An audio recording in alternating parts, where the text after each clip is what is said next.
Hello and very good evening. आप सभी प्यारे स्टूडेंट्स का वेलकम है वाईटी योर इंग्लिश ट्यूटर पे। द हिंदू का फर्स्ट एडिटोरियल आज की क्लास में कवर करेंगे। मेरा नाम है अमन बहल। ये आर्टिकल पढ़ने में आपको मुश्किल लगेगा, है नहीं? मुश्किल इसलिए लगेगा क्योंकि ये लिखा हुआ है एनवायरमेंटल थीम पे, टाइगर्स पे, जंगलों पे, जानवरों पे, आदिवासियों पे। ऐसे एनवायरमेंटल थीम के आर्टिकल पढ़ने में थोड़े ट्रिकी होते हैं और यही इस क्लास का ऑब्जेक्टिव है। मुश्किल आर्टिकल भी आप पढ़ना सीखें, रीडिंग को मजबूत बनाएं, साथ में ग्रामर को और वोकैब को भी कवर करते हुए चलें। तो ये एक फुल ऑन पैकेज है, आधे घंटे का मैक्सिमम बेनिफिट क्लास का ले सकते हैं आप। रोज शाम को इस वक्त आपको एक क्लास मिलती है। चलिए आइए पूरे जोश के साथ में लेक्चर की शुरुआत करें।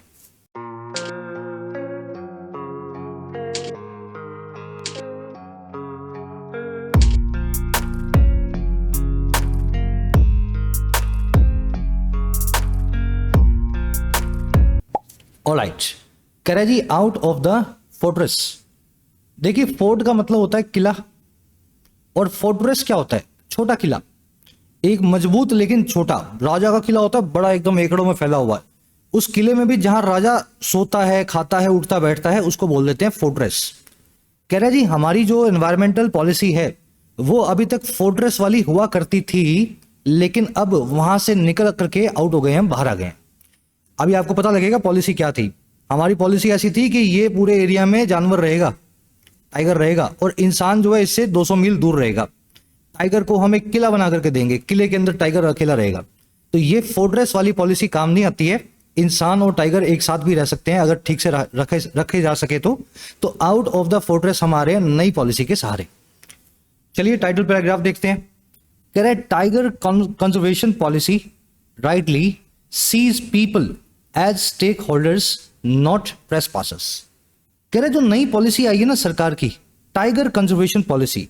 पॉलिसी का मतलब कानून, टाइगर का मतलब बाघ, चीता, कंजर्वेशन का मतलब होता है संरक्षण। कह रहा है जी बाघ यानी टाइगर को बचाने का जो नया कानून आया है वो बहुत सही तरीके से राइटली देखता है, सी करता है लोगों को यानी पीपल को।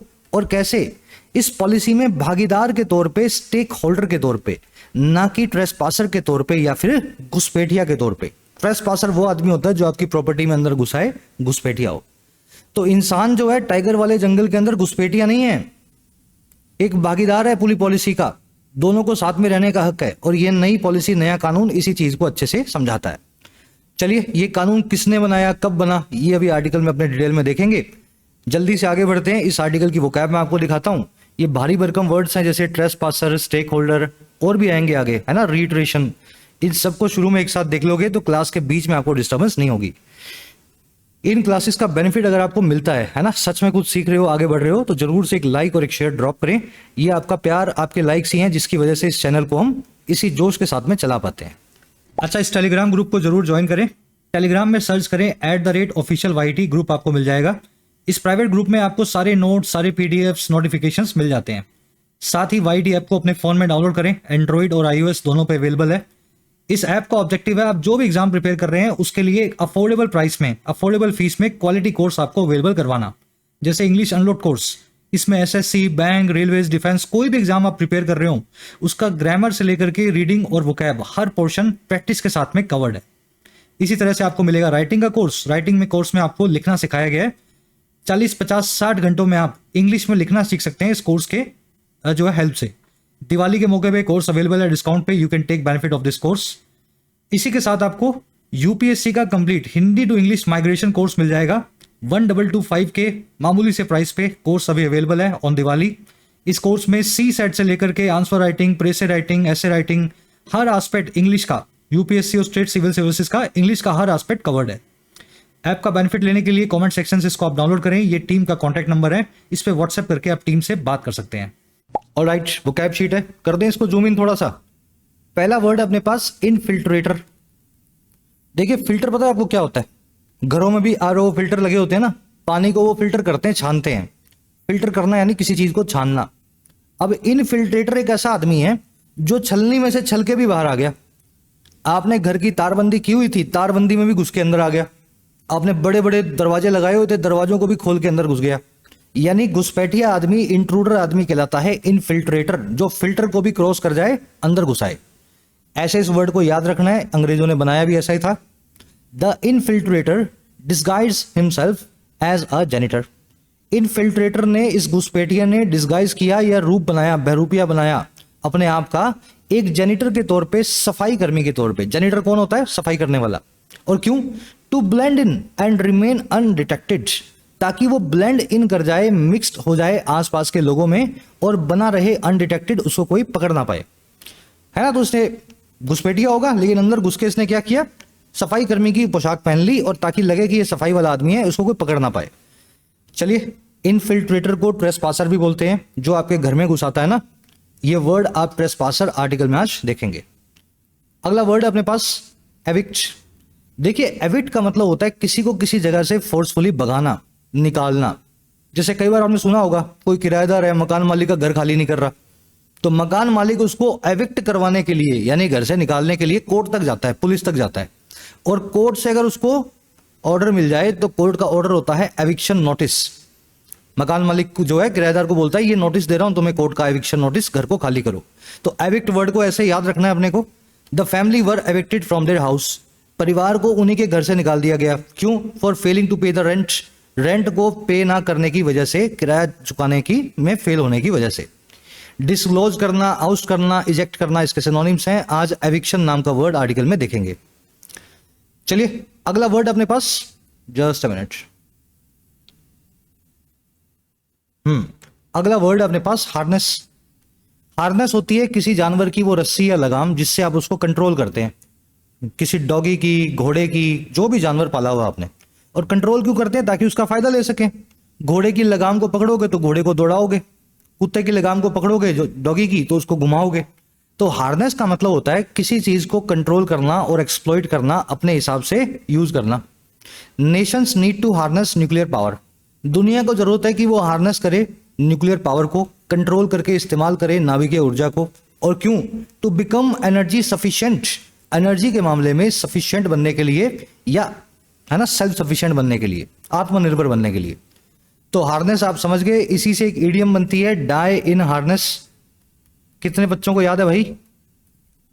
कितने व्यूअर्स को याद है? बताना। डाई इन हार्नेस 3-4 दिन पहले ईडियम करवाई भी थी, मेरे ख्याल से ज्यादातर लोगों को पता होगी, डालना कमेंट्स में। हार्नेस का ही सिनोनिम होता है वील्ड, WIELD। वील्ड में थोड़ा सा फर्क होता है। वील्ड का मतलब किसी ऐसी चीज को कंट्रोल करना जिसमें बहुत पावर है, जैसे कोई गन या कोई लाठी है आपके पास, है ना। आपने पुलिसमैन हो, आपके हाथ में लाठी है, तो आप बोलेंगे द पुलिसमैन वॉज विल्डिंग अ लाठी, या केन। लाठी को केन बोलते हैं अंग्रेजी में। तो हथियार जब आप मेंटेन करते हो, उसको कंट्रोल करते हो, फायदा उठाते हो हथियार का, तो उसको अंग्रेजी में बोलते हैं WIELD, विल्ड करना। चलिए, अगला वर्ड अपने पास सैक्रोसैंक्ट। इसको बोल के देखो, सैकड़ों, सैंक्ट से संत बन गया। मतलब संत है कहीं पे सैकड़ों, सैकड़ों का मतलब है हजारों लाखों। भाई सैकड़ों मतलब हो गए ना बहुत सारे। अगर कहीं पे सैकड़ों संत हैं तो वो जगह अपने आप ही होली और प्योर होगी, या फिर यूं कह दें बहुत कैसी होगी, होली समझते हैं ना, पवित्र। तो सैक्रोसैंक्ट का मतलब बड़ा ही होली और प्योर प्लेस, कोई ऐसी जगह जो बहुत ज्यादा सेक्रेड हो। Marriage has been a sacrosanct institution, शादी जो है एक पवित्र इंस्टीट्यूशन है या फिर प्रथा है। इंस्टीट्यूशन का मतलब होता है समाज का कोई ट्रेडिशन, है ना। तो शादी एक बहुत सैक्रोसैंक्ट जो है ट्रेडिशन है। अब सैक्रोसैंक्ट से मिलते जुलते या उसके सिनोनिम वर्ड हैं ये सारे के सारे। सैक्टिफाइड, इनवॉयलेबल। देखिए, वॉयलेबल यानी जिसको वॉयलेट किया जा सके, उल्लंघन किया जा सके। कोई कानून है जिसको आप तोड़ सकते हो, तो वो इनवॉयलेबल कानून नहीं है वो। अगर ऐसा कोई कानून है जो टूट ही ना पाए, जिसको तोड़ने पे बड़ा महापाप हो जाए, तब आप उसको बोलोगे इनवॉयलेबल। इन लगा दोगे तो एंटोनिम बन जाएगा वॉयलेबल, यानी जिसको वॉयलेट किया जा सकता हो। तो इनवॉयलेबल यानी सैक्रोसैंक्ट, बड़ा ही प्योर, और इनवॉयलेबल को ही इनवॉयलेट बोलते हैं। ये वर्ड आर्टिकल में आज आएगा। थोड़ी सी ट्विस्टेड है वोकैबुलरी, नहीं है, पूरा फायदा उठाना सीखना है इसको। चलिए, एक और वर्ड है अपने पास, इंजेमिनेट। देखिए, इंजेमिनेट का मतलब है किसी चीज को रिपीट करना बार बार। The prisoner ingeminated his request, prisoner ने रिपीट किया अपनी रिक्वेस्ट को, और किस चीज के लिए? फॉर मर्सी, दया के लिए। और किसके सामने? बिफोर द जज, जज साहब के सामने। तो रिपीट करने को इंजेमिनेट, रीइटरेट, हार्प ऑन, एको और एम्फसाइज से भी बताया जाता है। आज रीइटरेट, किसी चीज को बार बार बोलना, ये वर्ड आर्टिकल में आप देखेंगे। चलिए, लास्ट वर्ड अपने पास, फॉरगो। कोई ऐसी चीज जो आपके पास थी लेकिन आप सामने वाले के भले के लिए या कैसे भी करके उस चीज को जाने दे रहे हो। अंग्रेजी में उसको बोलते हैं फॉरगो करना या फॉरफेट करना। जैसे आपके पास कोई बड़ा पोजीशन है, आपने अथॉरिटी है ना, बहुत पैसा है, आपने डोनेट कर दिया उसको, पोजीशन को छोड़ दिया, तो आप उन चीजों को फॉरगो कर रहे हो, गिव अप कर रहे हो, लेट गो कर रहे हो, ठीक है, सामने वाले के पास जाने दे रहे हो। Shalini had to forgo an opportunity. Shalini को जाने देना पड़ा, फॉरगो करना पड़ा एक मौका। और किस चीज का था मौका? To move to the USA, America में जाने का, अमेरिका में शिफ्ट होने का। और क्यों? वो इसलिए किया शालिनी ने, in order to take care of her young kids, ताकि वो अपने बच्चों की, यंग किड्स की, छोटे बच्चों की टेक केयर कर पाए। तो शालिनी को मौका मिला यूएस जाने का, लेकिन बच्चे छोटे थे, तो उसने उस अपॉर्चुनिटी को फॉरगो कर दिया, जाने दिया। अब दिमाग में बैठ गया होगा ये वर्ड। फॉरगो को फॉरस्वेयर, फॉरसेक या गिव अप भी बोलते हैं, रिनाउंस, रिलिंक्विश भी इसके सिनोनिम्स हैं। आज फॉरस्वेयर नाम का वर्ड आर्टिकल में आप देखेंगे, बड़ा अच्छा वर्ड है। चलिए अब आ जाओ आर्टिकल पे, एक समरी आपको दें, किस बारे में लिखा हुआ पता लगे। समरी ये, सरकारें चाहती हैं कि टाइगर जो है ना उसको बचा के रखें। टाइगर को ह्यूमन पॉपुलेशन के आसपास रखते हो तो टाइगर बड़ा परेशान हो जाता है, आदमी को खा जाता है, आदमी उसको मारता है। तो सरकारों ने कोशिश यही की है कि कुछ ऐसा एरिया बनाया जाए जिसमें टाइगर ही टाइगर हो, इंसान ना रहता हो। लेकिन जब आप ऐसा काम करते हो ना, तो उस एरिया में रहने वाले इंसानों को आपको वहां से एविक्ट करना पड़ता है, भगाना पड़ता है। और ये एरिया लाखों हेक्टेयर के हो सकते हैं, पूरा का पूरा गांव, पूरे के पूरे जंगल, पूरे के पूरे शहर जहां पे टाइगर रहता है। हमारा आर्टिकल कह रहा है कि ये जो आदमियों को भगाने वाली पॉलिसी है ना, ये कहीं भी कामयाब नहीं होती। अल्टीमेटली कामयाब यही होता है कि टाइगर भी रहे, इंसान भी रहे, दोनों को स्पेस मिले, अच्छी मॉनिटरिंग हो और एक कोहैबिटेशन हो, दोनों एक जो है उस एरिया के स्टेक होल्डर्स बने। यही पॉलिसी सरकार अभी हाल ही में लेकर के आई है भारत में, और इस चीज को वेलकमिंग टोन में बता रहा है कि ये जो नई पॉलिसी आई है, ये इंसानों को ट्रेस पासर ना मानती, उनको घुसपैठिया नहीं मानती है, बल्कि टाइगर में रहने वाले, टाइगर के जो एरिया है उनका स्टेक होल्डर मानती है। तो उन आदिवासियों को भगाया नहीं जाएगा, परेशान नहीं किया जाएगा। हमारा आर्टिकल कह रहा है कि it is a welcoming move. Reformist tone में लिखा हुआ आर्टिकल है, सुधार वाली बातें कर रहा है, जो सुधार आया है उसको वेलकम भी कर रहा है। समझ गए? अब ये नई पॉलिसी के बारे में आपको डिटेल में आर्टिकल में बताया गया है, तो शुरू कर लेते हैं। पहला सेंटेंस, पैराग्राफ आपके सामने है, वीडियो को पॉज करो, इसको एक रीडिंग दो, मीनिंग निकालो, फिर मैं जब पढ़ूं मेरे साथ में मैच करना, ताकि आप समझ पाओ कहां गलती कर रहे हो। कह रहा है a new union tribal affairs ministry policy framework is a reminder that India's conservation strategy is not a fortress conservation model, but one in which protecting the country's tigers is a social contract.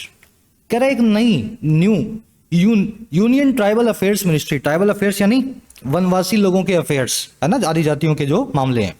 तो union जो आदिजाति वाली ministry है, tribal ministry, उसका जो एक policy का ढांचा आया है, फ्रेमवर्क आया है। फ्रेमवर्क मतलब उसमें कई सारी पॉलिसीज हैं। कह रहा है ये जो नया ढांचा जो है ना, फ्रेमवर्क, ये एक रिमाइंडर है, एक अलार्म है, याद ताजा करवाने वाला एक सायरन है। और किस चीज का? कि भारत का जो कंजर्वेशन स्ट्रेटजी है, कंजर्वेशन यानी संरक्षण, टाइगर को बचाना, मछलियों को बचाना, एनवायरमेंट को बचाना, ये सब कंजर्वेशन स्ट्रेटजी का पार्ट है। तो भारत की जो एनवायरमेंट की कंजर्वेशन स्ट्रेटजी है, जानवरों को प्रोटेक्ट करने की जो स्ट्रेटजी है, वो एक फोर्ट्रेस कंजर्वेशन मॉडल नहीं है। एक ऐसा मॉडल नहीं है जिसमें हम एक किला बना देंगे और उसमें टाइगर ही टाइगर होगा, इंसान अंदर जा ही नहीं सकता। फोर्ट्रेस वाला हिसाब नहीं है, बल्कि वो एक इस तरह का है वन इन विच, जिसके अंदर प्रोटेक्ट करना, महफूज करना देश के टाइगर्स को, चीतों को, बाघों को, वो एक सोशल कॉन्ट्रैक्ट है, वो एक सामाजिक सिस्टम का पार्ट है। मतलब लोग जो हैं वो मिल करके टाइगर्स को प्रोटेक्ट करेंगे उन एरियाज में रहते हुए, ना कि उन लोगों को सरकार वहां से भगा देगी और फिर टाइगर्स को प्रोटेक्ट करेगी। तो हमारी ये नई पॉलिसी जो है ना, इसी चीज को हमें रिमाइंड करवाती है कि हमने टाइगर्स को किलों में नहीं बांधा है, बल्कि एक सोशल कॉन्ट्रैक्ट के अंदर लोग ही टाइगर्स की सुरक्षा करेंगे। चलिए, फ्रेमवर्क आपने देख लिया, सब्जेक्ट है, वर्ब है इसके इज, हमारी कंजर्वेशन स्ट्रेटजी, वर्ब है उसकी इज, फोर्ट्रेस यानी किला, इसके लिए एक और अच्छा वर्ड होता है अंग्रेजी में बेस्टन। इसी से मिलता जुलता एक वन वर्ड है, एसएससी ने 2018 में पूछा था, रैम्पार्ट। चलो बताना कितने बच्चों को याद है, करवा दूंगा मैं, क्लास में आ जाएगा कहीं, पहले खुद से ट्राई दो, पढ़ो, इसको याद हो जाएगा एक बार कहीं देखोगे तो। RAMPART, रैम्पार्ट का मतलब क्या होता है? चलिए, प्रोटेक्टिंग की वर्ब है इज, सोशल कॉन्ट्रैक्ट यानी सामाजिक सिस्टम। कह रहे the policies for most virtue is reiteration that people living near और inside forest can not be relocated until the Forest Rights Act or FRA 2006 processes has been completed। कह रहा है जी ये जो नई पॉलिसी आई है इसका जो फॉरमोस्ट वर्च्यू है, वर्च्यू का मतलब गुण या अच्छाई, अंग्रेजी में पाप को बुराई को बोलते हैं वाइस, अच्छाई को गुण को बोलते हैं वर्च्यू, और फॉरमोस्ट का मतलब है जो सबसे आगे हो, जो सबसे मेन हो। कह रहा है इस पॉलिसी का मेन वर्च्यू जो है ना वो ये है, ये इस बात का रीइटरेशन या इस बात का दोहराना, रीइटरेट करना यानी दोहराना, दैट वो ये कि वो सभी लोग जो लिव नियर करते हैं या पास में रहते हैं या इनसाइड रहते हैं फॉरेस्ट के, जंगलों के, वो नहीं रेलोकेट किए जा सकते, उनको नहीं हटाया जा सकता, दूसरी जगह पे रखा जा सकता। और कब तक? जब तक अंटिल फॉरेस्ट राइट्स एक्ट जो है या एफआरए एक्ट जो है 2006 का, उसकी प्रोसेस कंप्लीट हो गई है या पूरी हो गई है। अब कह रहा है ये काम कैसे हुआ? Affirming that they are stake holders not trespassers, इस चीज को कंफर्म करते हुए, अफर्म करते हुए, सुनिश्चित करते हुए कि ये सभी लोग इस हिस्से के हिस्सेदार हैं, इस जगह के लोग हैं, स्टेक होल्डर्स हैं, ना कि इन जंगलों में ट्रेसपासर का काम करते हैं या फिर घुसपैठी हैं। मेरे ख्याल से अब चीजें आपको मेक सेंस कर रही होंगी, जो हमने है ना रीडिंग ली थी इसकी शुरू में, जो समरी ली थी वो उससे मैच कर रहा है। चलिए, फॉरमोस्ट वर्च्यू सब्जेक्ट बनेगा, वर्च्यू यानी गुण आपने देख लिया, फॉरमोस्ट यानी सबसे आगे वाला, सबसे मेन वाला। वर्च्यू की वर्ब है इज, रीइटरेशन, इंजेमिनेशन, किसी चीज का दोहराव। पीपल की वर्ब है can not be relocated, passive voice लगा हुआ है। रेलोकेट करना, किसी इंसान की लोकेशन चेंज करना, उसको कहीं दूसरी जगह बसाना। तो लोगों को दूसरी जगह जबरन नहीं बसाया जा सकता जब तक उनका ये वाला कोर्ट केस पूरा ना हो जाए। The process of forest right act 2006 has been completed. ठीक है, ये वर्ब की थर्ड फॉर्म। चलिए, दे आया है फॉर पीपल, दे की वर्ब है आर, स्टेक होल्डर यानी किसी मामले के भागीदार, और ट्रेसपासर यानी किसी मामले में घुसपैठिया। आगे बढ़ते हैं, एक ग्रामर कॉन्सेप्ट है, थोड़ा फ्लो और बना लो अच्छे से, फिर इस कॉन्सेप्ट को अपने डिस्कस करेंगे। ठीक है, चल सेंटेंस आपके सामने है, आराम से रीड करो इसको, पहले मीनिंग निकालो। कह रहा है जी, the view has been falling out of favour with the government या with a government that is increasingly seeing forest solely for the climate utility and a judiciary keen to settle long standing disputes। तो 2006 का एक case चल रहा है tribal लोगों का कि हमारे को क्यों हमारे जंगलों से निकाला जा रहा है, हम तो यहाँ हजारों सालों से रहते हैं, टाइगर भी हमारे साथ रहता है, तो आप टाइगर को प्रोटेक्ट करो, हमें भी उसका भागीदार बनाओ। तो एफआरए केस बोलते हैं उसको 2006 का। कह रहा है जी, ये जो व्यू है ना, ये नजरिया है, ये फॉल आउट ऑफ फेवर कर रहा है। भी लोग जो हैं वो टाइगर्स के संरक्षक हो सकते हैं, ये जो नजरिया जो है ये आउट ऑफ फेवर जा रहा है, या फिर यूं समझ लो मन से उतर रहा है आउट ऑफ फेवर होना। और किसके? ये मन से उतर रहा था विद एक गवर्नमेंट के साथ, एक ऐसी सरकार के साथ, करंट गवर्नमेंट की बात कर रहा है, जो कि लगातार बढ़ते हुए तौर पे इंक्रीजिंगली देखती आ रही है हमारे जंगलों को। और कैसे देखती है सरकार? ये सरकार देखती है खाली खाली इनकी क्लाइमेट यूटिलिटी के तौर पे, कि जंगल से हरियाली, हरियाली से वर्षा, है ना, बस यही देखती है जंगलों को। और एक ऐसी जुडिशरी के साथ भी ये मन से उतर रहा था जो बहुत कीन है, उतारू है, कि वो सेटल करे ये 20-20 साल पुराने केसेस को, लॉन्ग स्टैंडिंग डिस्प्यूट को सेटल करने के लिए आप उसको जबरन नहीं सेटल कर सकते, दूसरी पार्टी की बात सुनो ही नहीं, है ना। तो कह रहा है ये व्यू जो है ना धीरे धीरे सबके दिमाग से और मन से उतर रहा था, एक ऐसी सरकार के मन से उतर रहा था जिसके लिए जंगल सिर्फ जंगल है, और एक ऐसी जुडिशरी के मन से भी उतर रहा था जिसमें ट्राइबल के केस को जुडिशरी बहुत जल्दी निपटाने के लिए उतारू थी। चलिए, व्यू की वर्ब है has been falling, present perfect continuous tense. Fall out of favour होना, किसी के फेवर से उतरना, किसी के मन से उतरना। गवर्नमेंट के लिए आया दैट की वर्ब है इज सीइंग, और कीन का मतलब होता है उतारू या तत्पर। सोली यानी ओनली, खाली खाली या केवल। कह रहे the policy casting relocation as an exceptional measure also overturns the 2024 National Tiger Conservation Authority directive to remove villages en masse from tiger reserves। कह रहा है ये जो पॉलिसी है जो कास्ट करती है या प्रेजेंट करती है, कास्ट करना पता है क्या होता है आपको?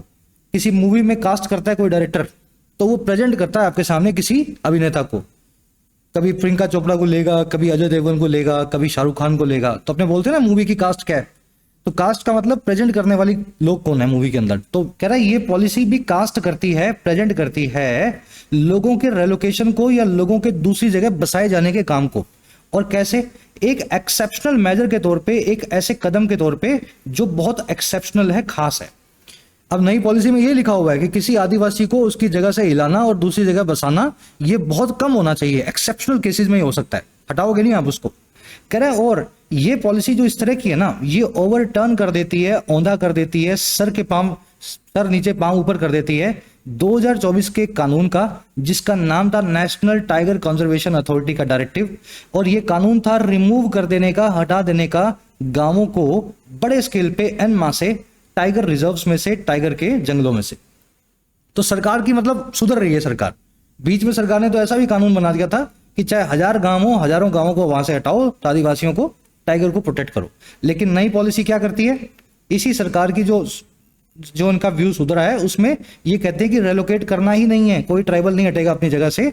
बहुत एक्सेप्शनल केस के अंदर आप जो है इस मेजर को ले सकते हो।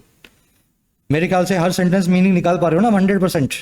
पॉलिसी की वर्ब है ओवरटर्न्स, ओवरटर्न करना, किसी पहले वाले कानून को, ऑर्डर को, लॉ को उल्टा कर देना या फिर उसको कैंसिल ही कर देना, ठीक है। डायरेक्टिव का मतलब होता है ऑर्डर। एंड मास से मतलब बड़े स्केल पे। कह रहा है instead of treating humans and tigers as mutually exclusive, the framework promotes research and pilot projects on sustainable cohabitation that could help redefine tiger conservation through a more socially legitimate and possibly more resilient model। लंबा sentence again, कह रहे जी instead of, बजाय treat करने के या बर्ताव करने का, और कैसे, ह्यूमंस को और टाइगर्स को एक दूसरे से म्यूचुअली अलग थलग या एक्सक्लूसिव। कह रहे बजाय टाइगर और ह्यूमन को दो अलग अलग चीजें देखने के, अब जो नया फ्रेमवर्क है ना वो कुछ और काम करता है। वो क्या करता है, कह रहा है इस गलत काम के बजाय वो ये करता है, वो करता है प्रमोट ऐसे रिसर्च और पायलट प्रोजेक्ट्स को, टेस्ट प्रोजेक्ट्स को जो सस्टेनेबल कोहैबिटेशन पे हों। सस्टेनेबल यानी टिकाऊ, कोहैबिटेशन यानी साथ में रहना। ऐसे रिसर्च को प्रमोट करता है जिसमें टाइगर और ह्यूमन साथ रह सके, है ना, ऐसा रिसर्च हो।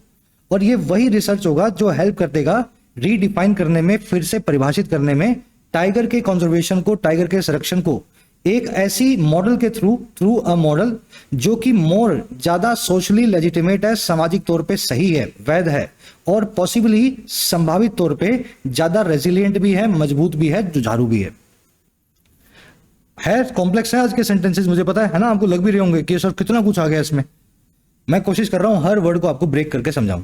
सेंटेंस इतना ही है, नया फ्रेमवर्क प्रमोट करता है रिसर्च प्रोजेक्ट्स को, और किसके बजाय करता है, इस गलत काम के बजाय जो पहले हमारी सरकार करती थी।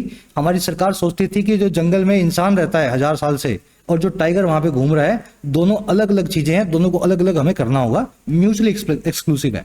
अब ये प्रोजेक्ट करवा रहा है रिसर्च के कि आप कोहैबिटेशन देखो कि कैसे टिकाऊ तौर पे दोनों का हो सकता है अगले 20 सालों में, 30 सालों में, जिससे टाइगर कंजर्वेशन की एक नई स्ट्रेटेजी बने हमारी, उसको हम रीडिफाइन कर सकें, जिसमें एक ऐसा मॉडल हो जो सामाजिक तौर पे लोगों को सही लगे, लेजिटिमेट हो सोशली, और शायद पॉसिबली वो ज्यादा मजबूत भी हो, रेजिलिएंट भी हो, जुझारू भी हो। रेजिलिएंट मतलब जो है ना, जुझारूपना होता है जिसमें।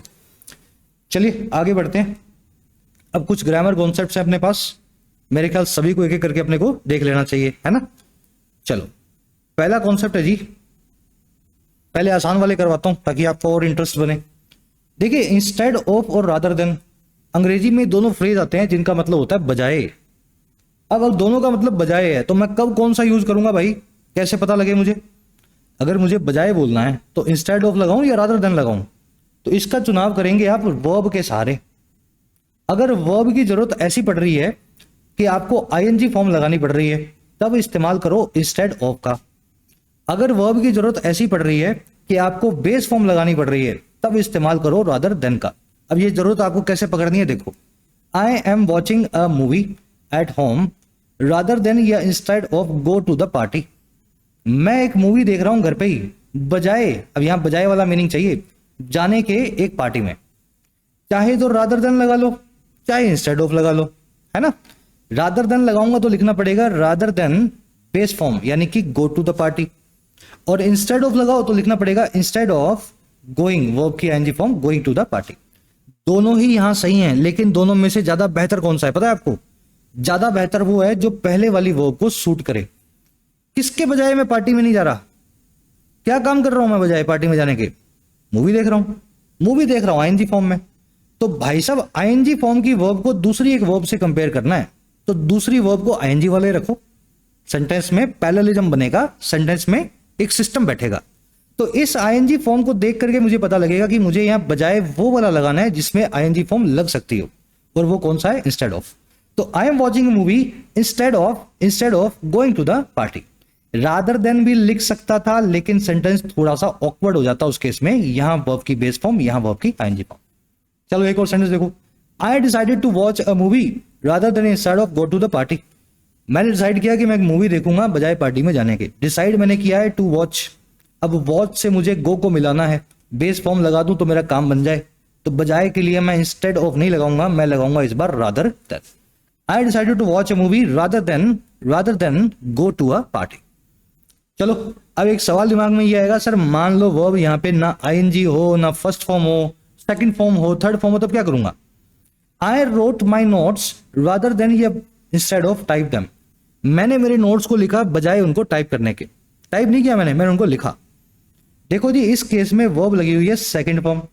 अब चाहे तो आप इंस्टेड ऑफ लगा दो, वो भी ठीक है, जिसमें आपको लगेगी वर्ब की आईएनजी फॉर्म, टाइपिंग लिखना पड़ेगा। या फिर चाहे आप रादर देन का इस्तेमाल करें बेस फॉर्म के साथ और आप लिखें I wrote my notes rather than type them. दोनों ही इस केस में सही हैं। समझ पा रहे हो भाई? पुराने वाली वर्ब तो कोई है ही नहीं, ना आईएनजी में ना बेस में, वर्ब की सेकंड फॉर्म लगी हुई है। तो फिर चाहे वर्ब की आईएनजी फॉर्म लगाओ चाहे बेस फॉर्म लगाओ, दोनों बराबर हैं, तो दोनों इस केस में सही हैं। ध्यान ये देना है इंस्टेड ऑफ के साथ में बेस मत लगाए ना, रादर देन के साथ में आईएनजी मत लगाए। तो ये था कॉन्सेप्ट नंबर 1। इस हिसाब से देखो तो यहाँ पे इंस्टेड ऑफ ट्रीटिंग लिखा हुआ है जो कि सही है, लेकिन अगर मैं आगे की वर्ब देखूं, वर्ब की फर्स्ट फॉर्म लगी हुई है, प्रमोट के लिए मुझे यहाँ पे ट्रीट लिख देता तो ज्यादा बेटर लगता। तो इंस्टेड ऑफ ट्रीट लिखने से रादर देन ट्रीट मुझे लिखना चाहिए था। समझ गए कॉन्सेप्ट? अभी भी समझ ना आया हो तो कॉन्सेप्ट के बारे में कमेंट सेक्शन में लिखना। मेरे पास बहुत तरीके हैं इस कॉन्सेप्ट को समझाने के, ना किसी नए तरीके से समझाएंगे। चलो कॉन्सेप्ट नंबर 2 देखो, यहां लिखा हुआ है रीडिफाइन करेंगे टाइगर कंजर्वेशन को जरिए और किसके? एक मॉडल के। मॉडल कैसा है? मॉडल 2 टाइप का है, more socially legitimate and more resilient. More plus में एडजेक्टिव की बेस फॉर्म लगाई है, मतलब कंपैरेटिव डिग्री हो गई, और मोर प्लस में रेजिलियंट यहां भी लगाया तो आपने कंपैरेटिव डिग्री लगाई है। तो हमें याद ये रखना है अगर दो एडजेक्टिव एंड से या और से कंजंक्शन से मिले, एंड से या और कंजंक्शन से मिले, तो उनकी डिग्रीज हमें सेम रखनी होती है। अगर पहला एडजेक्टिव पॉजिटिव है तो दूसरा एडजेक्टिव भी पॉजिटिव लिखो, पहला कंपैरेटिव है तो दूसरा भी कंपैरेटिव लिखो, पहला सुपरलेटिव है तो दूसरा भी सुपरलेटिव लिखो। तो यहाँ पे मोस्ट रेजिलियंट लिख देता तो मामला गलत हो जाता है। यहाँ मोर आ रहा है कंपैरेटिव डिग्री, यहाँ मोस्ट से काम नहीं चलेगा। और इनफैक्ट अगर इस मोर को निकाल दूंगा तो ये पॉजिटिव डिग्री बन जाएगी, तो भी इस मोर लेजिटिमेट से ये मैच नहीं करेगी। दोनों को सेम होना चाहिए मैच करने के लिए। चलो अब बढ़ते हैं आगे। एक कॉन्सेप्ट ग्रामर का और आएगा, करवाएंगे भी, थोड़ा सा और फ्लो बना लो। अभी तक यही हुआ कि नई पॉलिसी के बारे में आपको बताया कि क्या क्या इसमें अच्छाइयां और पहले वाले में क्या बुराइयां थी। अगला पैराग्राफ चलो पढ़ना खुद से। कह रहा है it's invocation of the SC/ST prevention of atrocities act for unlawful evictions and 3-tier system for redress also provides a safety net rarely available to these communities। कह रहा है इसका जो इन्वोकेशन है, इन्वोकेशन यानी किसी कानून को, नियम को, प्रोविजन को इन्वोक करना, एक्टिवेट करना, अप्लाई करना। कह रहा है इस नए ढांचे ने, सरकार के ढांचे ने जो एक्टिवेट कर दिया है SC/ST prevention of atrocity act को। ये एक्ट आपको पता है, किसी SC/ST वाले को आप जाति सूचक गाली दोगे या उसको परेशान करोगे तो ये एक्ट आप पे लगता है ना, किसी भी नॉन SC/ST पे लगता है। कह रहा है इस पॉलिसी में इस एक्ट को जो एक्टिवेट किया गया है और किस काम के लिए? जबरन किसी आदिवासी के एविक्शन को लेकर के, उसको जंगल से निकालने को लेकर के। और एक जो 3-tier सिस्टम बनाया गया है रिड्रेस का, समस्याओं के समाधान का। रिड्रेस का मतलब होता है प्रॉब्लम सोल्यूशन। कह रहा है ये दोनों चीजें जो है ना बड़ी अच्छी चीजें हैं। ये भी प्रोवाइड करती हैं एक सुरक्षा का जाल, सेफ्टी नेट, जो बहुत ही कम अवेलेबल होता है इन सभी आदिवासी कम्युनिटीज को, है ना, अदरवाइज। तो बड़ी अच्छी इनको सुरक्षा मिल गई है कि अब आपके घर से, जंगल से नहीं निकाला जा सकता, इस पॉलिसी में लिखा हुआ है। चलिए, the invocation of this act and the system for redress, दोनों की जो वर्ब है वो है प्रोवाइड्स। सिंगुलर नहीं है, प्लूरल है सब्जेक्ट, तो यहां भी वर्ब को प्लूरल रखा गया है। चलो फिर क्या हुआ, नेक्स्ट पैराग्राफ कह रहा है जी this said forest dependent communities have varied needs. अब देखो एक जगह कहीं नोट्स बना लो, दिस सेड, कभी कभी इसकी जगह लिखा होता है that said. This said that said ये अंग्रेजी में एक फ्रेज है, इसका मतलब होता है कि ये बात तो मैंने बता दी, अब आगे की सुनो। ये बात तो ठीक, हिंदी बोलते हैं ना ये बात तो ठीक, तो अंग्रेजी में क्या बोलते हैं, दिस सेड दैट सेड। कह रहे जी ये बात तो ठीक है सारी, चलो फॉरेस्ट डिपेंडेंट जो कम्युनिटी है, जंगलों पे निर्भर जो समाज हैं, उनकी वेरिड नीड्स हैं, अलग अलग तरह की उनकी जरूरतें हैं। They have different type of needs, varied एक एडजेक्टिव है ऑफ मल्टीपल टाइप्स। क्या नीड्स हैं, some expect hospitals and schools while others fight to preserve traditional lifestyles। कुछ आदिवासी जो लोग हैं वो एक्सपेक्ट करते हैं कि ज्यादा स्कूल हॉस्पिटल बने उनके जंगल में, जबकि कई दूसरे जो हैं वो मरने मारने पे उतारू हैं, फाइट करने को तैयार हैं, प्रिजर्व करने के लिए, सुरक्षित रखने के लिए अपने परंपरागत जीवन जीने की शैली को, ट्रेडिशनल लाइफस्टाइल्स को। तो आदिवासी से भी आप पूछोगे ना तो सबकी अलग अलग टाइप की डिमांड्स हैं। कह रहा है जी equally tigers are sensitive and the reason many conservationist believe human free core zones are essential to conserve apex predators। कह रहे जी इसी तरीके से जैसे इनकी मांगे एक जैसी नहीं है ना, वैसे इनका ये मामला टाइगर वाला भी एक जैसा नहीं है। कह रहे जी उसी तरीके से, उसी हिसाब से, इक्वली बराबर तरीके से टाइगर्स भी बड़े सेंसिटिव हैं। ह्यूमन के आसपास टाइगर रह नहीं सकता आसानी से। और कह रहे यही रीजन भी है इस चीज का कि कई सारे जो कॉन्जर्वेशनिस्ट हैं, जो टाइगर के कॉन्जर्वेशन पे काम करने वाले अफसर बाबू हैं सरकार में, वो ये बिलीव करते हैं, मानते हैं, उनका कहना मानते हैं इस बात को कि ह्यूमन के बिना या ह्यूमन फ्री जो टाइगर का कोर जोन होगा वो जरूरी है होना, ताकि आप कंजर्व कर सकें इस सबसे बड़े शिकारी को, एपेक्स प्रेडेटर। तो टाइगर पे भी पूरा एकदम जो है ना मामला साफ नहीं है। आधे लोग बोलते हैं कि साथ में रहे ह्यूमन टाइगर, और कुछ कंजर्वेशनिस्ट साइंटिस्ट बोलते हैं कि टाइगर को तो बिल्कुल अकेला कर दो अगर उसको बचाना है तो। चलिए ये सेंटेंस बड़े आसान है, इसलिए रिपीट करने की जरूरत नहीं है। कम्युनिटीज की वर्ब है हैव, सम की वर्ब है एक्सपेक्ट, अदर्स की वर्ब है फाइट, टाइगर्स की वर्ब है आर, कंजर्वेशनिस्ट की वर्ब है believe. Human free core zones की वर्ब है आर, कोर जोन मतलब जहां पे टाइगर रहेगा, बेस जो उसका बेस है। कंजर्व करना, संरक्षित करना, प्रोटेक्ट करना। एपेक्स प्रेडेटर बोला जाता है सभी टाइगर्स, चीते, बाघ, समझ गए ना, पूमा वूमा, ये जो सब जो है ना, बिल्लियां जो है, ये कैट फैमिली के लोग, जानवर, इनको अंग्रेजी में बोलते हैं एपेक्स प्रेडेटर। प्रेडेटर मतलब शिकारी, एपेक्स मतलब सिरे का, सबसे ऊपर का। कह रहा है a national mission to protect tigers on scientific terms needs to ensure such tracks. कह रहा है एक नेशनल मिशन बने प्रोटेक्ट करने का टाइगर्स को साइंटिफिक टर्म्स पे जो है, वैज्ञानिक भाषा के अंदर, वैज्ञानिक जो है तरीकों से। कह रहा है वो जरूरत है कि वो इंश्योर करे, सुनिश्चित करे इस तरह के ट्रैक्स को, इस तरह के जो है जमीन के टुकड़ों को। कहीं तो ऐसा एरिया हो जहां पे सिर्फ टाइगर रहेगा, छोटा सा ही हो, उसके बाहर में ह्यूमन रह ले, वहां टाइगर भी रह ले। तो दोनों चीजों को आपको एक बीच में बैलेंस बना करके कुछ लाना है साइंस के हिसाब से। Mission on scientific term needs to ensure this. चलो नेक्स्ट पैराग्राफ, रीडिंग लेना है इसकी खुद से, है ना। कह रहा है fundamentally while a national policy protects rights, fine-grained mechanisms sensitive to particular local conditions are crucial for people and tigers to sustainably coexist। कह रहा है जी अगर फंडामेंटली देखें, बुनियादी तौर पे देखें, तो जहां एक नेशनल पॉलिसी जो है वो प्रोटेक्ट कर देती है राइट्स को, वो टाइगर के और इंसानों के हकों को सुरक्षित कर देती है। कह रहा है वहीं पे होता क्या है, जो फाइन ग्रेन्ड मैकेनिज्म है, मैकेनिज्म यानी सिस्टम, फाइन ग्रेन्ड यानी बारीकी भरे। फाइन ग्रेन आप करोगे, कभी गेहूं को पिसवा के आटा बनाते हो तो फाइन कर देते हो, उसको बारीक कर देते हो, ग्रेन यानी अनाज। तो कह रहे जी आटे जैसे बारीक फाइन ग्रेन्ड जो सिस्टम होते हैं ना, नुकीले सिस्टम, बारीक सिस्टम, जो सेंसिटिव हो, संवेदनशील हो उस एरिया की लोकल कम्युनिटी के हिसाब से, कह रहा है वो बहुत क्रूशियल है लोगों के लिए और टाइगर्स के लिए, कि वो सस्टेनेबली यानी टिकाऊ तौर पे को एग्जिस्ट कर सके, मिलजुल के रह सके। तो केंद्र सरकार तो एक बड़ा कानून बना सकती है, बाद में उस स्टेट को, उस जाति को, प्रजाति को देख करके जंगलों में जो रहती है उसके हिसाब से अपना एक बारीक सिस्टम खुद से डेवलप करना पड़ेगा।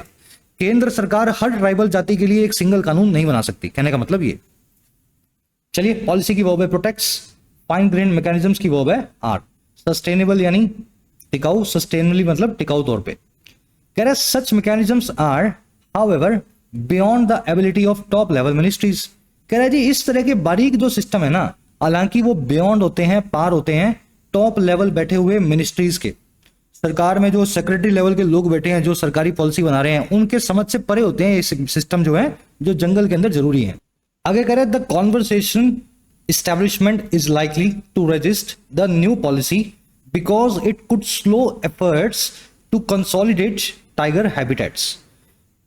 कह रहा है ये जो कंजर्वेशन एस्टेब्लिशमेंट है, सरकार में बैठे हुए वो एस्टेब्लिशमेंट के लोग जो टाइगर को, जंगलों को कंजर्व करने की पॉलिसी बनाते हैं, कह रहा है ये जो लोग है ना, ये संभावित हैं कि वो सरकार के नए पॉलिसी को रजिस्ट करेंगे।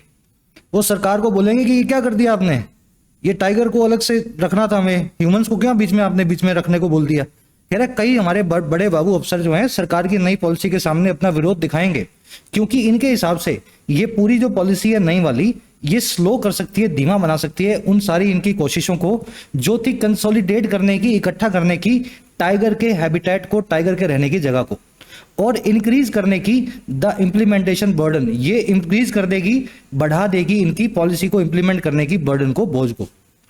तो टाइगर अभी इस एरिया में रहता था, यहाँ 20 गांव थे, फिर यहाँ टाइगर रहता था, यहाँ 40 शहर थे, फिर टाइगर रहता था। तो ये बड़े बाबू अफसर क्या कोशिश कर रहे हैं, इस पूरे को ही टाइगर बना दें, ये 20 गांव को भी धीरे धीरे करके हटाएं, अगले 20 सालों में ये शहर भी कहीं और बसा दें। तो कह रहा है ये इसलिए इस पॉलिसी का विरोध करेंगे क्योंकि इनके जो 50 सालों के जो एफर्ट्स हैं धीरे धीरे करके इकट्ठा करने के, टाइगर को कंसोलिडेट करने के, वो सारे जो अब स्लो हो जाएंगे और इनका एक नया बर्डन बढ़ जाएगा नई पॉलिसी को इंप्लीमेंट करने का। और कह रहा है जी potentially leading to dual policies in the ground, और ये संभावित तौर पे लीड टू भी कर सकता है, हमें ले जा भी सकता है दोहरी पॉलिसी की तरफ ग्राउंड पे। केंद्र सरकार कुछ और कहती है और उस एरिया का जो कंजर्वेशन मिनिस्टर है, फॉरेस्ट मिनिस्टर है, उसका मानना कुछ और है। तो वो अपनी पॉलिसी चला रहा है, केंद्र सरकार कुछ और कहती है ना, तो ड्यूल पॉलिसी हो जाएगी। समझ में आ रहा है मीनिंग सबका। कंजर्वेशन एस्टैब्लिशमेंट, सरकार के वो बाबू अफसर जो जंगल और टाइगर को कंजर्व करने की पॉलिसी बनाते हैं। वर्ब इनकी इज, इट की वर्ब है कुड स्लो, कंसोलिडेट करना, इकट्ठा करना, चीजों को गैदर करना। इट की दूसरी वर्ब है कुड इंक्रीज। कह रहा है in fact conservation India is largely controlled by forest department under the forest ministry and states have wide latitude in implementing the forest reservation जो है FRA Act। कह रहा है जी सच बात तो ये है, इनफैक्ट कौन सी बात, कि जो कंजर्वेशन का काम है, जंगलों की प्रोटेक्शन का जो काम है, टाइगर की प्रोटेक्शन का जो काम है भारत में, वो मोटे तौर पे कंट्रोल किया जाता है फॉरेस्ट डिपार्टमेंट के द्वारा, जो एनवायरमेंट मिनिस्ट्री के अंडर में आते हैं। और राज्यों के पास बहुत ही वाइड लैटिट्यूड है, स्कोप है, फ्रीडम है, गुंजाइश है FRA एक्ट को इंप्लीमेंट करने की या उसको लागू करने की। फॉरेस्ट डिपार्टमेंट स्टेट का, सेंटर का, यानी स्टेट्स के पास बड़ी पावर है फॉरेस्ट को कंट्रोल करने की, चाहे सेंटर कानून बनाता हो, काम सारा स्टेट करते हैं। चलिए कंजर्वेशन इंडिया की वर्ब है इज, कंट्रोल्ड ऐसे वॉइस में, स्टेट्स की वर्ब है हैव, लैटिट्यूड यानी किसी काम को करने की गुंजाइश या स्कोप, फ्रीडम कैसे करना है आप देखोगे अपने हिसाब से, तो आपके पास वाइड लैटिट्यूड है उस काम को करने का। चलिए लास्ट पैराग्राफ अपना, लंबा आर्टिकल है आज का, फटाफट फिनिश करो इसको, फिर क्विज पे चलें। चलिए कह रहा है even in places where local departments wield significant control, forced relocations may continue in states that do not enforce the proposed national framework for community centered conservation and relocation। कह रहा है जी वही बात, यहां तक कि उन प्लेसेस में जहां पे लोकल डिपार्टमेंट विल्ड करते हैं या रखते हैं, मेंटेन करते हैं बहुत सारा कंट्रोल, ऐसा कोई राज्य है जहां पे राज्य सरकार जो है फॉरेस्ट को अपने हिसाब से चलाती है, कह रहा है वहां पे है ना आज भी पोस्ट जो रेलोकेशन है, जबरन ट्राइबल को हटाने का काम जो है, ट्राइबल आदमी को रेलोकेट करने का काम जो है जंगल से, वो कंटिन्यू कर सकता है ऐसे राज्यों में। और वो राज्य जो एनफोर्स करने ही नहीं वाले सरकार के इस नए नेशनल फ्रेमवर्क को, पॉलिसी के ढांचे को, जिसका नाम है बड़ा सा, तो इनके पास खूब फ्रीडम है। तो कई राज्य बोल देंगे हमें तो पसंद नहीं है, हमें तो जंगलों में टाइगर को रखना है अपने हिसाब से और आदिवासियों को तो भगाते रहेंगे हम। तो ऐसा हो सकता है कि फोर्स्ड रेलोकेशन अभी भी हो सकता है, कई स्टेट्स में जारी रहे। डिपार्टमेंट्स की वर्ब है विल्ड, विल्ड का मतलब होता है मेंटेन करना, कंट्रोल करना, किसी पावर को, वेपन को, अथॉरिटी को, है ना। रेलोकेशन यानी किसी को हटाना, उसकी जगह से रेलोकेट करना, वर्ब है इसकी में कंटिन्यू। दैट आया स्टेट्स के लिए। कह रहा है while existing policy defines compensation criteria and the minimum inviolate area for a sustainable population, their implementation often violates established principles। कह रहा है जी जहां हाल में जो पॉलिसी है सरकार की, वो डिफाइन करती है, परिभाषित करती है कॉम्पेंसेशन या हर्जाने के क्राइटेरिया को। किसी आदिवासी को उसकी जगह से हटाया तो कितना हर्जाना मिलेगा। तो ये चीजें साफ साफ तरीके से हाल में कानून के अंदर लिखी हुई हैं। और मिनिमम इनवॉलेट एरिया भी लिखा गया है जो सस्टेनेबल पॉपुलेशन के लिए जरूरी है। मैंने बताया ना आपको, पूरा जंगल नहीं, लेकिन जंगल का 5 हेक्टेयर का हिस्सा है जहां पे सिर्फ टाइगर होगा और तारबंदी होगी, तो वहां पे ह्यूमन नहीं आएगा। तो उन पॉलिसीज में मिनिमम इनवॉलेट एरिया भी लिखा हुआ है। इनवॉलेट यानी वही सैक्रोसेंक्ट, एकदम पवित्र एरिया जहां पे सिर्फ टाइगर। और वो इसलिए ताकि सस्टेनेबल पॉपुलेशन बने, टाइगर की टिकाऊ आबादी बने। कह रहा है जहां ऐसा है, कह रहा है उनका इंप्लीमेंटेशन जो है ना, अक्सर वो वायलेट करता है एस्टैब्लिश प्रिंसिपल्स को। इन दोनों चीजों को जब आप लागू करते हैं तो कई सारे सिद्धांत, प्रिंसिपल और कानून जो है तोड़े जाते हैं फॉरेस्ट डिपार्टमेंट के द्वारा। ठीक है न, कई बार ट्राइबल को कॉम्पेंसेशन नहीं मिलता, ठीक से हर्जाना नहीं मिलता, और कभी कभी इनवॉलेट एरिया जो है उसको खींच के बड़ा कर दिया जाता है, इसी एरिया के नाम पे किसी ट्राइबल को भगा दिया जाता है। चलिए, पॉलिसी की वर्ब है डिफाइंस, क्राइटेरिया यानी मापदंड, इनवॉलेट, सैक्रोसैंक्ट, इनवॉयलेबल, याद है ना, होली, प्योर, सस्टेनेबल, टिकाऊ। इंप्लीमेंटेशन की वर्ब है वॉयलेट, वॉयलेट करना, किसी का उल्लंघन करना। कह रहा है just as the forest model has often been insensitive to people's right in practice, exiting it should not mean entering one in which India's natural riches can be forsworn। कह रहा है जी बिल्कुल जैसे जस्ट एज जो ये पुराना model था fortress model, tiger अलग ह्यूमन अलग, टाइगर का अलग किला, कह रहे वो ये खराब जो मॉडल था वो रहा है इनसेंसिटिव या असंवेदनशील ट्राइबल पीपल के राइट्स को लेकर के इन प्रैक्टिस या हकीकत में। कह रहा है जैसे कि पुराना वाला सिस्टम जो है वो खराब सिस्टम था, कह रहा है बिल्कुल वैसे ही इसको एग्जिट करने का जो काम है, इस सिस्टम को हटाने का जो काम है, उसका मतलब ये बिल्कुल ना हो, शुड नॉट मीन कि हम एंटर कर जाएं एक ऐसे नए सिस्टम में जिसके अंदर इन विच हमारे नेचुरल रिचेस, हमारी प्राकृतिक संपदा, उसको हम हाथ धो बैठे, फोर्स सॉन्ग कर बैठे या गिव अप कर बैठे। तो नया सिस्टम इतना लिबरल भी मत बनाओ कि ट्राइबल जो है टाइगर को मार के खा जाए, ऐसा भी नहीं करना हमें। नेचुरल रिसोर्स को प्रोटेक्ट करना है, दोनों को साथ में रखना है, नुकसान दोनों में से किसी का नहीं होना चाहिए। तो पुराना सिस्टम खराब था, लेकिन नया सिस्टम ऐसा बनाओ जो पुराने से खराब भी, कहीं ऐसा हो ना पुराने से भी खराब निकले। चलिए, फोर्ट्रेस मॉडल की वर्ब है हैज ऑफ्टन बीन एग्जिटिंग, यानी एग्जिट करना, बाहर निकलना, इसकी वर्ब है शुड नॉट मीन। रिचेस का मतलब होता है धन संपदा, है ना, नेचुरल रिचेस यानी प्राकृतिक संपदा जो हमारे पास है, वर्ब है इसकी कैन नॉट बी फोर्सवर्न। फॉरस्वेयर करना, फॉरसेक करना, किसी चीज को जाने देना, फॉरगो करना, याद है ना, तो हमें फॉरगो नहीं करना है अपने नेचुरल रिसोर्सेज को। मेरे ख्याल से बड़ा कॉम्प्लिकेटेड आर्टिकल था, पढ़ाते हुए मुझे फील हो रहा है कि आपको कितना कॉम्प्लिकेटेड फील हुआ होगा, है ना। होपफुली चीजें आपको समझ में आई होंगी अच्छे से।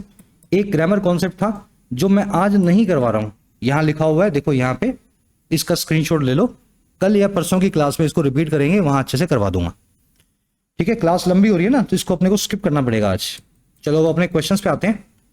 फर्स्ट क्वेश्चन आजकल जो एसएससी का नया आ रहा है, नया टाइप का, ये एक सेंटेंस दिया आपको मैंने, अंडरलाइन जो पार्ट है इसमें आपको ये पार्ट बताना है क्या मीनिंग रखता है। इस पार्ट का पार्ट ऑफ स्पीच क्या है, ये फ्रेज है, क्लोज है, एडवर्ब है, एडजेक्टिव है। आराम से सेंटेंस को पढ़ लो, फिर मैं करवाता हूं।